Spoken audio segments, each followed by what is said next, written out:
Hey, what's up everybody? It's Lids, and we're back for some more Gwent, and today we're playing more of the dual casting seasonal event, which is an alternate game mode in which the first special card that we play on our turn, we play twice. And today we are playing what is probably the single most powerful, fun, and complicated deck we have ever used. So let's go give it a look. So today we'll be playing a Skellige Battle Trance Magic Compass deck, and there are actually many ways in which to play this deck, so I'm going to give you two separate lists and talk a little bit about them both. The big idea is that overall our objective is to get down to 2 or fewer cards in your deck, so that when we use Magic Compass, we can then activate this ability where we can spawn and play a legendary Skellige card that is not from our starting deck. And because, in this event, if we play Magic Compass as the first special card on our turn, we get 2 copies of this. That means we can get 2 Skellige legendary cards of our choosing, which is pretty incredible. And with the proper planning, we can actually recycle these magic compasses with both the echoed copies and using a very specific Skellige legendary card to make sure that we actually increase the number of magic compasses that we play in every round, giving us even more legendary Skellige cards, which means the limits for this deck, well, there really aren't any, because you can do basically anything. First, let's talk about, okay, well, how do you even get to that 2-card or lower threshold in round 1? Because that is crucially important. So basically, when we start the match, in our starting hand, we want to make sure that we have a tutor and almost everything else is as bad as possible. Because what we're going to do is either on turn 1 or turn 2, the earlier you can do it, the better. You'll either use a tutor like Oneiromancy or Royal Decree and play that to, because you get 2 copies of that. First, use Snowdrop, because she will get boosted whenever you draw a card, and usually you want to wait a turn or 2 before you play her so that you can immediately use that order ability. Otherwise, if you play her turn 1, you can only draw 1 card. It's a little bit less effective that way, but there's a reason why you play her even as early as potentially turn 1, because if you play her and then use the second round of whatever tutor you're using from dual casting to then play a Troll Porter in the melee row, you will banish every other card in your hand, which is, again, why you want to have all of your bad cards in your hands, or at least as many bad cards as you can have in your hand, and all of your good stuff still hanging out in your deck. So you banish all the bad stuff, then you draw into as many cards as you banish to refill your hand. That way, suddenly, now you have all the good stuff in your hand, and because Snowdrop gets boosted every time you draw one of those cards, Snowdrop gets a ton of points from this, which is why even if you don't use Snowdrop's order on turn 1, just by combining her with Troll Porter immediately, Snowdrop becomes humongous. So that is your way of both, I'm turning Snowdrop into a big card, yes, but that's secondary. The primary thing is that by banishing all those cards and then drawing a whole bunch of additional cards to refill your hand, you are now going to have very few cards remaining in your deck. And so, assuming that you played a tutor to get that Troll Porter combo, then, you probably still have, after having drawn into all that stuff, a few ways to thin your deck a little bit further. So that's what you're looking to do to get down to that 2 or fewer cards in your deck threshold so you can use your magic compasses. So we have Radeya. We do not have any duplicates in our decks. That means we can either go for a range row and maybe Curse Scroll to make sure that we get exactly the cards that we want to help us thin out further, or just get things like Magic Compass. Or you can, of course, alternatively, go melee row and get our faction stratagem, which is going to discard a card and draw a card, and that means that we have another way to thin out our deck even further. So that's one way to do it. We also have Royal Decree, as we were saying, Land of a Thousand Fables, because you play this and then you tutor in a special card from your deck. It's another way to thin out one more card from your deck, and this could even be Magic Compass if that's the card that gets you down to 2 or fewer cards in your deck. Matta, another way to increase consistency and, again, thin out your deck slightly more. Lady of the Lake, play an echoed card like Oneiro, like Magic Compass. If it's going to be Magic Compass, again, just make sure that you're at 2 or fewer cards remaining in your deck at that point.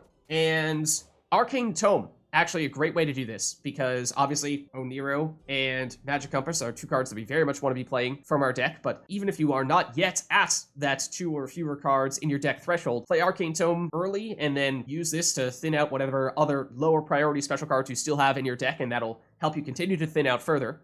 Those are the big ones. We do also have it. Heymaey Skald. You may or may not end up playing this guy. He might be in that group of cards that you banish initially. Probably going to end up banishing some of the good stuff at the beginning there, but, again, just trying to get as many of those good things as possible in your deck and as many of the bad things as possible in your hand initially, so that when you use that Troll Porter, you aren't removing any of the good stuff, or at least as few of the good things as possible, so that way you're drawing into all the good stuff after using the Troll Porter. Because, yes, sure, it's one thing to get the Magic Compass happening in round 1. That way, you get a couple of magic compasses initially, but then, as I said, you get the echoed copies in round 2, so that's 2 more magic compasses, and every time you play one of those, assuming it's the first card you play on your turn, that's actually 2 magic compasses per magic compass, if you follow my lead here, so it's 4 magic compasses total in round 2. And if you continue thinning out your deck, you can make sure that you still are at that 2 card or less threshold in your deck. When it comes to legendary Skellige cards, let's just take a look here to see what our options theoretically could be, because, well, we actually don't have any legendary Skellige cards in our starting deck, which means you can pick any at all whenever you play one of those magic compasses when you have 2 or fewer cards in your deck. So oftentimes that means you'll be going for some classic combos, like in round 1, breaking out a Melusine, because then over time she will increase her base power. So if you find a way to replay her in round 2 or round 3, wink wink, that will be a great way to give you a huge point slam. But you can also consider doing some things like Chad, where he will deal a bunch of damage to whatever unit your opponent plays once you're at 4 or fewer cards in your hand, and although he's going to take damage, well, you can make it so that by putting supers next to him, he's not actually taking damage. And then, if you have enough magic compasses to also throw down Covenant of Steel to help protect those guys, then that is not bad either, so that it's harder for your opponent to disrupt that Sucrus plus Chad combo. Then outside of that, it's largely tech cards. If there's a specific unit that you really want to get rid of, you could even Hjalmar in the melee row, banish one of the cards from your graveyard and make sure that you destroy that high priority unit. You could go for Olaf, another way of getting a bit of a point slam, and put this next to Melusine, and it'll take some damage and eventually use that order ability, and it can get even bigger still. If your opponent is doing a whole bunch of boosting and you're concerned about them passing you that way, then you can throw down a Dire Bear. That's also a great option.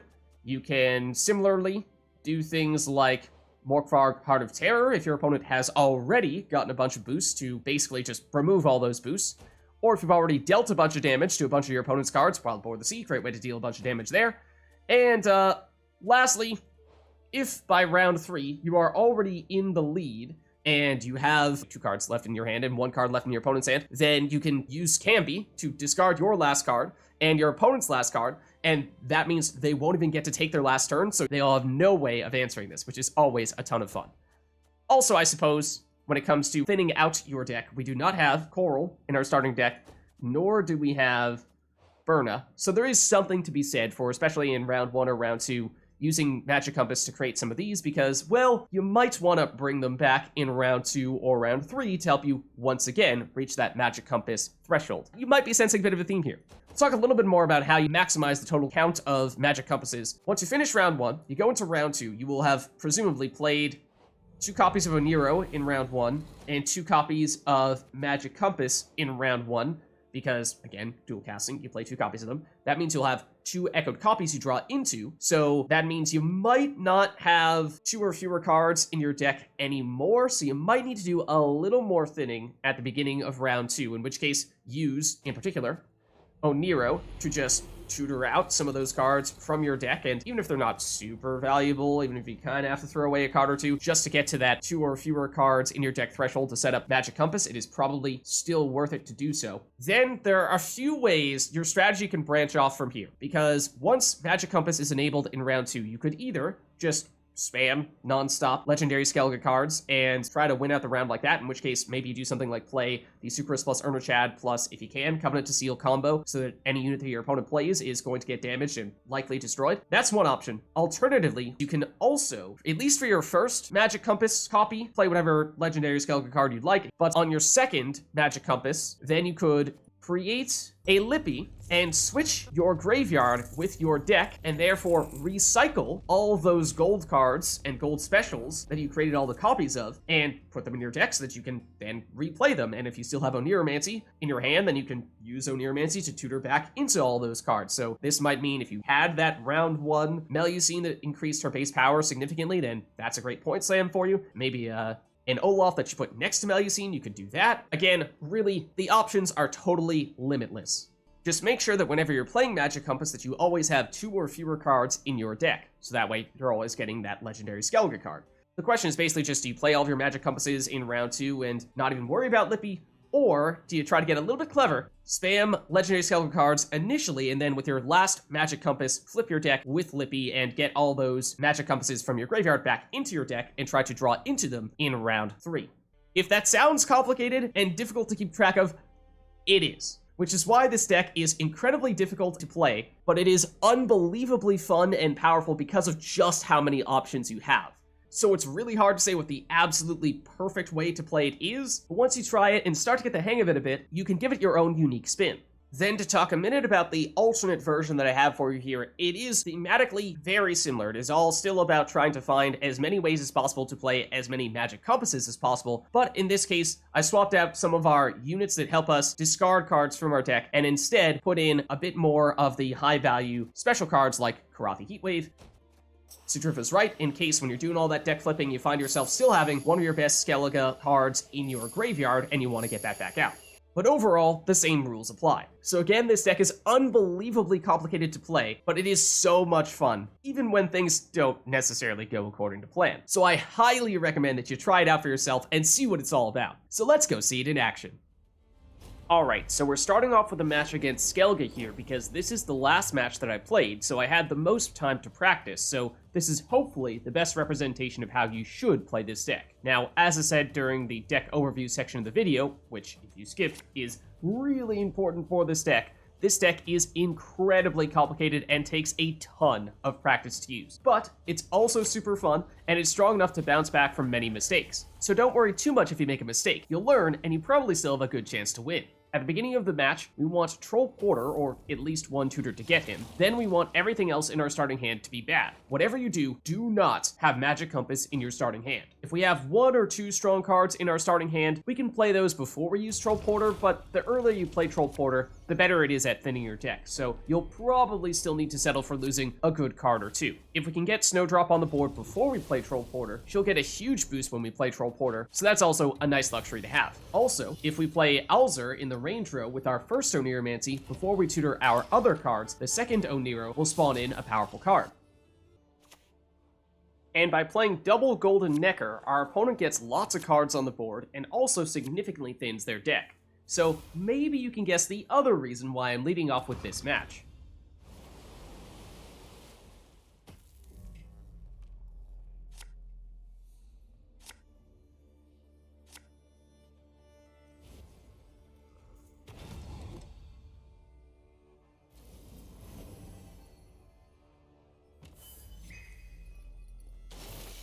By having Snowdrop on the board before we play Troll Porter, we can potentially put one of our big cards back into our deck, but as I said before, the most important card to keep in our deck is Magic Compass, so unfortunately, that didn't work this time. But because we'll get 2 units with Royal Decree, starting with Heymaey Skald gives us one more chance to avoid banishing a big card before we play Troll Porter, and banish the rest of our hand.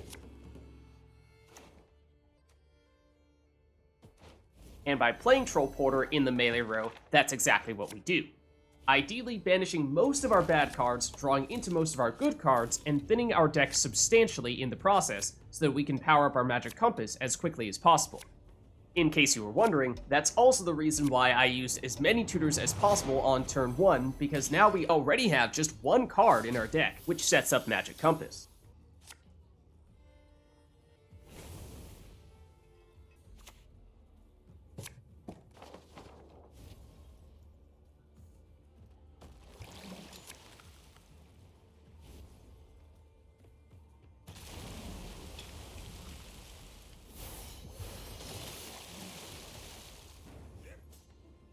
And this is the purpose of the deck, to play as many copies of Magic Compass as possible. In round 1, I generally recommend using Melusine because she can increase her base power over time.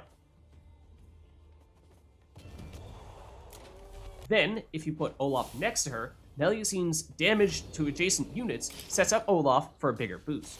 But that's one of the coolest things about this deck. You can experiment with whichever Skellige legendary cards you'd like because, since we don't have any in our starting deck, Magic Compass lets you play any of them. That's also one of the reasons why this deck is so hard to play, because there are so many options to consider that it's hard to know if you're making the best choice.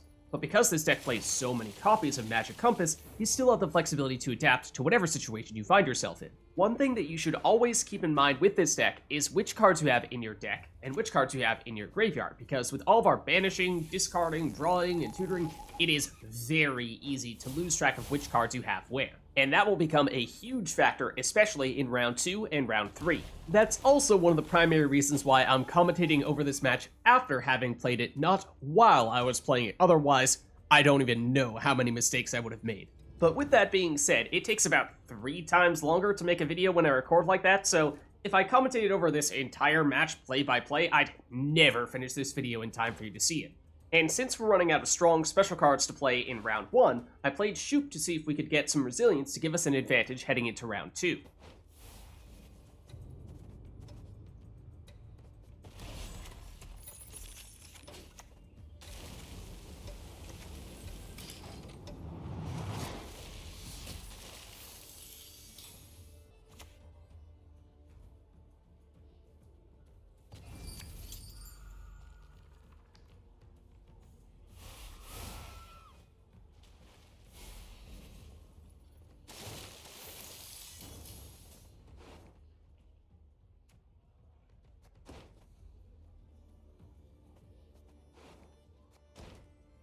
And conveniently, we have a big lead here, so I'd like to pass now, but given all the rain that they've created, and given how they have Ryogon in their graveyard, assuming that they can summon him out, I suspect they can still catch us here.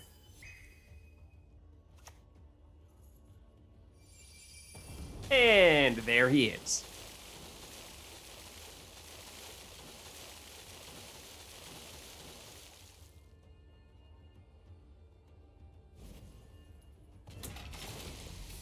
So unfortunately, that means they were still able to win round 1. But just to talk a little about round 2 before I head out, we'll draw into our echoed copies of Oneiromancy and the Magic Compasses, which may require that you mulligan one of your cards to see. Depending on how many cards you finish with in round 1, that may mean that you actually have more cards in your deck now than you had at the end of round 1, and are back at the 3 or more card threshold. If so, make sure to thin or tutor something out before you play Magic Compasses again. In this round, you can either play both your Magic Compasses for whatever legendaries you want, or you can deliberately use your last Magic Compass to get Lippy, swap your graveyard with your deck, and potentially replay all of your big cards from the previous rounds, including more Magic Compasses. This is where it's really all up to how you want to play it. Melusine and Olaf can still be good in a short round, or if you play them in round 1, you could even bring them back with Fukusia. If you don't have many cards left, Sucris, Ernachat, and Covenant of Steel is a strong option. But always stop to consider which cards would be best in your current situation. In this case, I'm going super greedy with Coral to give me more thinning so that if I Lippy, I may be able to get more Magic Compasses and still get down to 2 or less cards in the deck. I've left in most of the times when I referenced our graveyard and deck to help you understand why I chose the cards that I played, so I hope that's helpful. But now, I should go. So enjoy the rest of the match. The Mirror Match.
Now for this match, we'll be going up against Nilfgaard, and a specific archetype for which I have often expressed my distaste.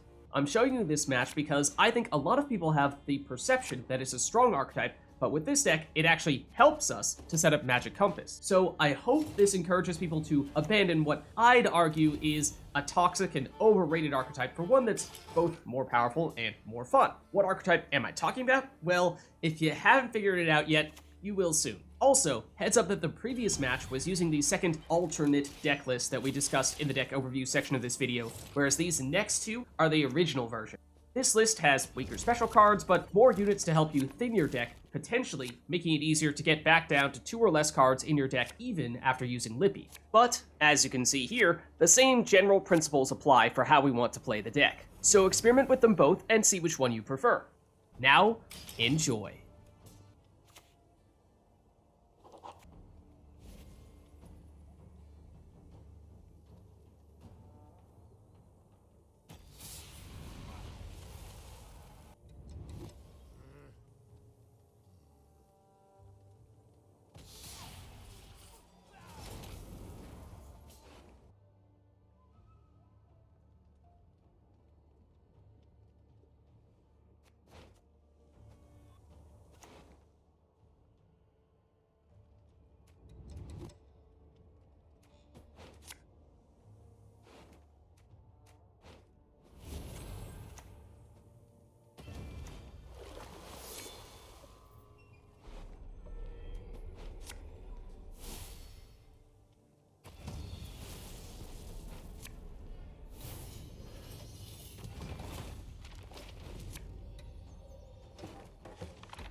Alright, so for this one, we'll be going up against Nilfgaard again, and this is another match using the original list from the deck overview section, and one of the first matches that I played with this deck. For that reason, I played it a little differently, probably not quite as effectively, but I still wanted to show you it to give you a better sense of the differing strategies to use with this deck. That also means this might be a more realistic starting place for you if you're trying out the deck for the first time. But still the same idea here, thin our deck to power up Magic Compass, and then play Magic Compass as many times as possible. Also, it's also mill.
So there's a look at a ridiculous Skellige Magic Compass deck for the new dual casting seasonal event. If you liked the video, then make sure to hit the like and subscribe button, and leave a comment down below to let me know which other cards, archetypes, and factions you'd like us to experiment with next. Thank you all for watching, and I'll catch you next time.